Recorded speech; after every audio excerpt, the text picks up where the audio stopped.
Bonjour. Ce qui me vient dans la tête tout de suite après avoir vu le film, pourquoi pour vous, productrice, et pour le réalisateur, c'était important de raconter cette histoire hispano-marocaine en ce moment?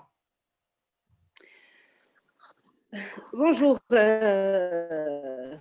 aux festivaliers et aux organisateurs du festival. Merci d'avoir accepté notre participation à votre festival d'abord. Alors, pourquoi le sujet de ce film, le sujet de la Mora?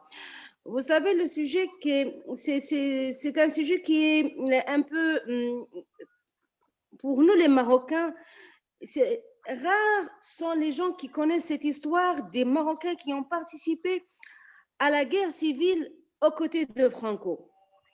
Pour moi, je parle en personne, je ne savais pas qu'à certains temps, à cette guerre civile, il y avait des Marocains qui ont participé à cette guerre civile. Donc, quand j'ai parlé avec le réalisateur Mohamed Ismail, j'ai dit, tiens, tu as toujours réalisé des films sur les migrations, sur l'immigration clandestine, sur l'immigration des Juifs, sur l'immigration inverse, c'est-à-dire de l'Europe vers le Maroc, le retour vers le pays d'origine.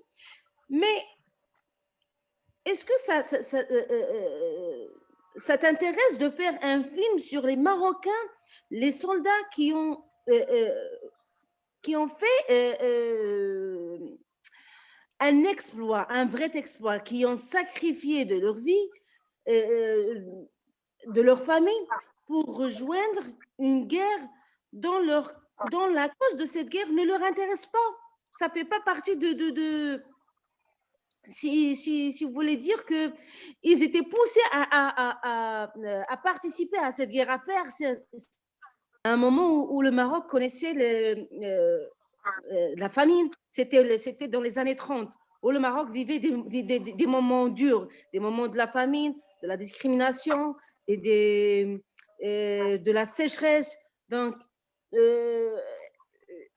vous savez que le Maroc, il a été colonisé il était sous protectorat espagnol dans la région du Rif et la région du Nord, sous protectorat français sur le territoire donc les autorités, le protectorat espagnol au nord du Maroc, pour attirer ces gens-là, ces jeunes-là, parce que les Marocains, ils étaient connus par leur force, c'était vraiment des gens braves. Donc, oui. Ils ont un peu, ils ont fait une certaine séduction pour ces jeunes, pour les ramener en Espagne, pour combattre les ennemis de Franco. Sous le signe, sous le signe que ce combat ou cette guerre, c'était une guerre pour combattre les ennemis de l'islam, les ennemis de Dieu. C'est pour libérer les mosquées, pour libérer le patrimoine musulman. Donc, ça, c'est pardon. Comme un lavage de cerveau. Voilà, pardonnez-moi. À propos de ce lavage de cerveau, les autorités espagnoles, en complicité avec quelques autorités marocaines, ont utilisé la mensonge pour convaincre ces jeunes et leur raconter cette histoire de défendre les mosquées, pour les emmener, les convaincre à participer à cette guerre qui n'était pas la leur. Est-ce que vous pensez que maintenant aussi, je ne sais pas si vous m'avez... Est-ce que cette méthode, la mensonge, continue dans nos sociétés et dans nos rapports avec le nord de la Méditerranée? Actuellement, vous parlez de la vie actuelle? Oui, oui. Ça dépend. Regardez, ça dépend de la politique aussi. Ça dépend de la politique des deux pays. Maintenant, ça a changé. Ça a changé parce que il y a les médias, il y a les réseaux sociaux, il y a les gens, ils savent de quoi s'agit-il maintenant. Mais avant, vous savez, le Maroc des années 30, c'est pas le Maroc d'aujourd'hui. C'est pas le Maroc d'aujourd'hui. Là, on sait de quoi s'agit-il. On sait que s'il y avait une guerre dans les années 30 entre bon, dans le nord, c'était pour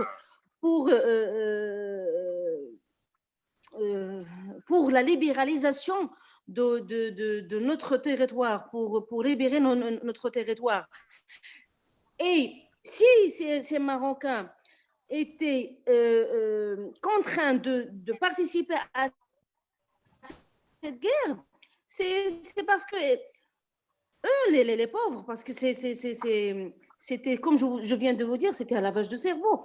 Et ils avaient dit que pour eux, ces gens, ces soldats, ils croyaient que c'était pas une guerre, mais c'était, comment dirais-je, un djihad pour libérer le patrimoine musulman, pour libérer nos mosquées en Espagne, pour libérer et pour aussi pour combattre les ennemis de Dieu qui étaient ces rojos, les ennemis de Franco.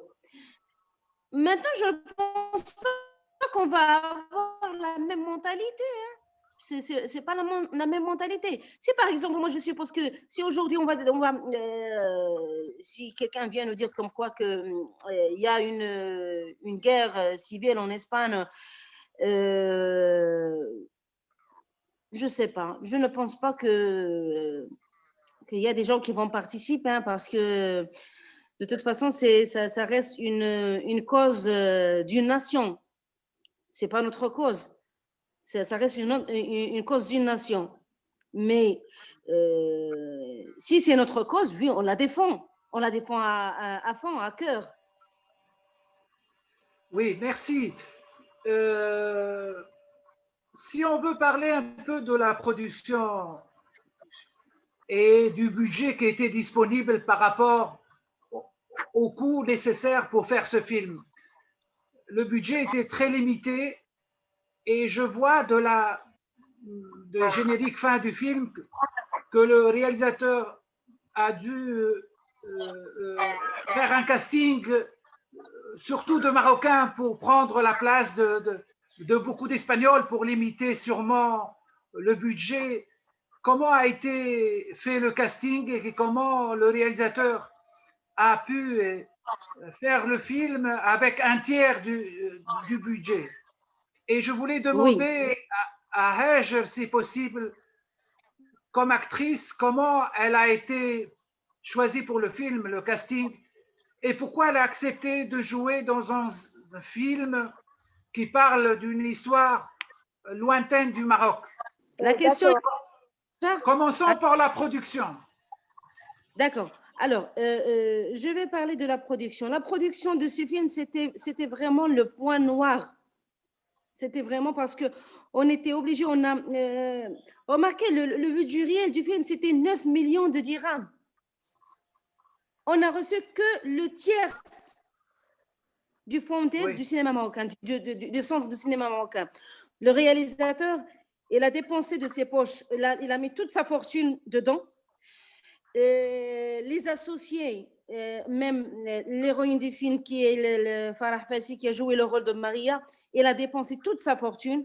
On a dû, le réalisateur, il a dû vendu son bureau, le local de la société pour couvrir les charges du film. Parce que 9 millions de dirhams, c'était vraiment un budget que nous devons that we have to provide for the production of this film. Et vraiment, on a rencontré beaucoup de problèmes pendant le tournage du film et après le tournage. Donc, c'était pas évident pour nous ça a demandé beaucoup de décors, ça a demandé un grand casting, un grand matériel. Et aussi aux côtés le logistique.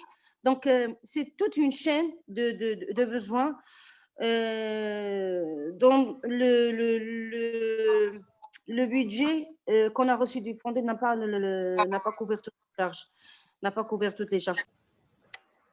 Pour Hajar, là, je tiens juste à ouvrir une parenthèse pour Hajar. Hajar, c'est pour nous, c'est un gain. C'est un gain pour la production. Parce que Hajar, c'est la première fois qu'il joue devant la caméra dans un long métrage. Et c'était pour le réalisateur, c'était un pari. Il a joué ce pari avec Hajar. Donc, on cherchait un profil espagnol. Il fallait avoir un profil espagnol. Et comme on a cherché certains acteurs espagnols pour jouer ce rôle, certaines actrices pour jouer ce rôle, il y avait, avant Hajar, c'était proposé Leia Vasquez, l'actrice espagnole. Et comme il a demandé une grande, son cachet, il était imaginable. Vous voyez, c'était hors de notre budget. Donc, le réalisateur, il a choisi Hajar. Hajar, il a travaillé dans le film en tant que coach espagnol pour les acteurs marocains qui devaient parler espagnol dans le film. Et à certains moments, le réalisateur, il avait un autre regard. Il a dit, tiens, Hajar, il doit jouer le rôle de Rosa. Parce qu'il a le profil. Donc, c'est vrai qu'au début, on n'était pas d'accord, ni moi en tant que productrice, mais en fin de compte, on s'est rendu compte comme quoi que Hajar, oui, il peut faire la chose. Il peut créer ce tic dans le film. Ça doit être une valeur ajoutée pour le film. Et oui, donc c'était un pari gagné. Je pense que vous avez vu le film, vous avez vu le jeu de Hajar. Personnellement, je suis très convaincue, je suis très émue par le jeu de Hajar. Et comme j'ai dit, c'est un pari gagné pour nous, pour notre production et pour le réalisateur aussi. Et comment tu as réussi à te préparer à entrer dans le rôle de Rosa? À propos du personnage de Rosa, quand ils m'ont parlé du personnage, j'ai adoré parce qu'il est choisi parmi certaines histoires réelles. On peut dire qu'aujourd'hui, il y aura sûrement beaucoup de personnes nées d'histoires comme celle-là d'amour entre des soldats marocains et des jeunes filles espagnoles à cette époque-là.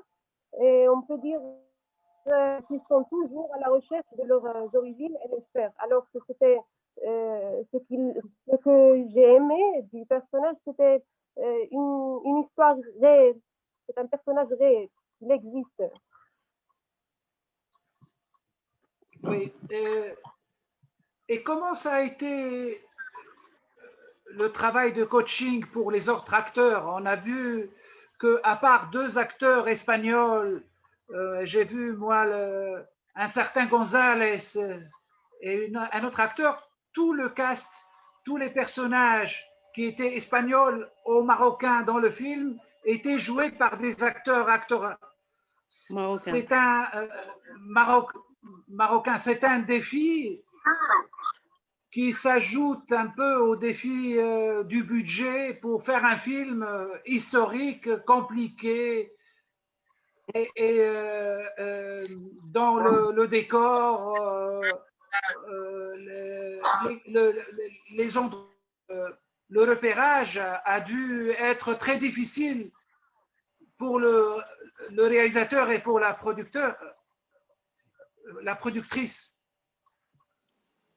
Oui, pour Hajar, c'était aussi c'était un pari pour Hajar. Le coaching des acteurs marocains, c'était un défi pour Hajar.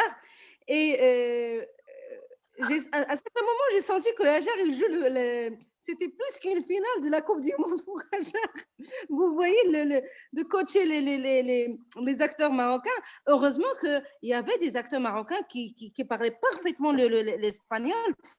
Monsieur qui a joué le rôle de l'agent espagnol, du colonel José, Ça, c'était les gens croyaient qu'il s'agit qu'il est espagnol, mais en fait, c'est un Marocain qui vivait en Espagne à un certain moment. Maintenant qu'il travaille au Maroc, il est acteur, bien connu au Maroc, et il parlait parfaitement l'espagnol. Pour les autres, c'était un peu dur, surtout que la plupart des Marocains, ils ne parlent que l'anglais et le français.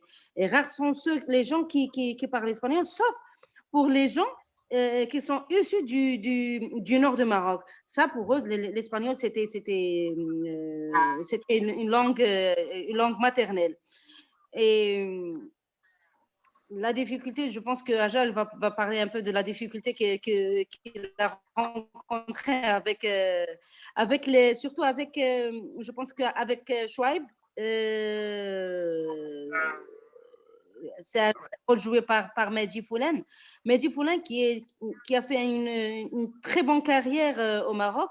Il est toujours parmi les têtes d'affiche au Maroc. C'est un jeune acteur passionné. Sauf que dans ce film, il a fait un grand effort pour bien mener son jeu. Et Hajar, je pense qu'il a fait son travail. N'est-ce pas, Hajar? L'effort, c'est donné, tout l'effort, c'est pour les acteurs parce qu'ils ont fait un effort extraordinaire. Maria, le rôle de Maria, par exemple, Farah a fait un grand effort pour donner ces résultats. Moi, j'ai pu les aider dans le cas de prononciation, comment jouer le rôle en espagnol, comment parler bien. Mais l'effort, tout l'effort, c'est pour les acteurs. Où a été tourné le film? Quels sont les lieux? Oui, c'était au nord du Maroc.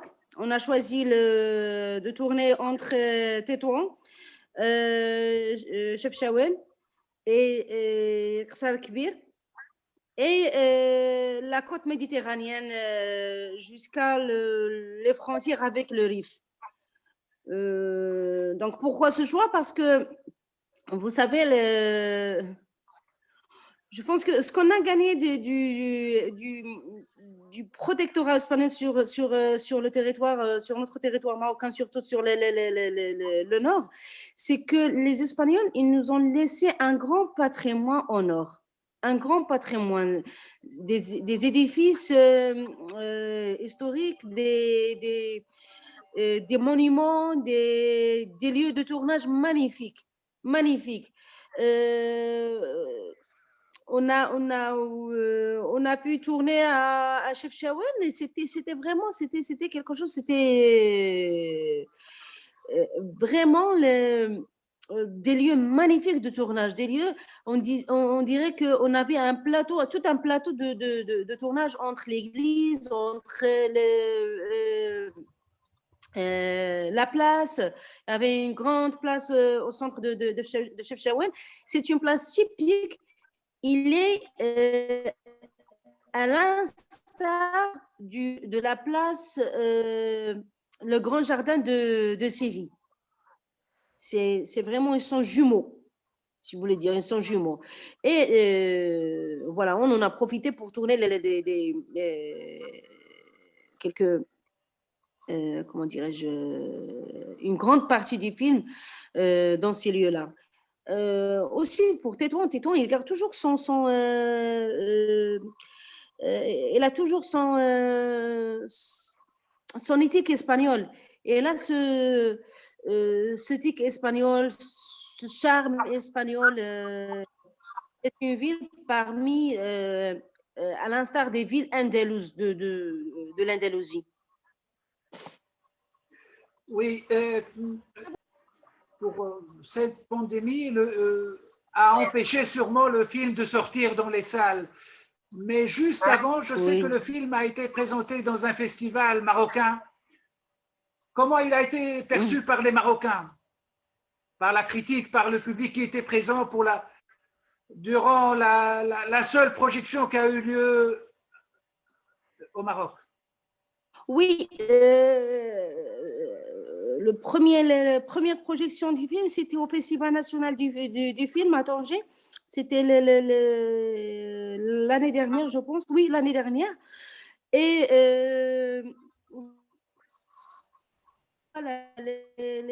on avait beaucoup parlé de ce film. C'était vraiment, les gens, ils ont bien aimé ce film. Ils ont adoré le film. Même je parle soit les professionnels du domaine, soit le public. N'oubliez pas que Mohamed Ismail, il a son public. Et c'est un public qui adore les œuvres de Mohamed Ismail. Avec ce film-là, les gens vraiment, on avait de très bons échos sur le film. Le jour de la projection du film, la salle était archi calme. Et c'était vraiment... ça nous a réchauffé le cœur vraiment de voir une salle, la salle presque, elle est pleine. Et elle était pleine et les gens, ils ont adoré le film, ils ont adoré le sujet du film, ils ont adoré le jeu des acteurs parce que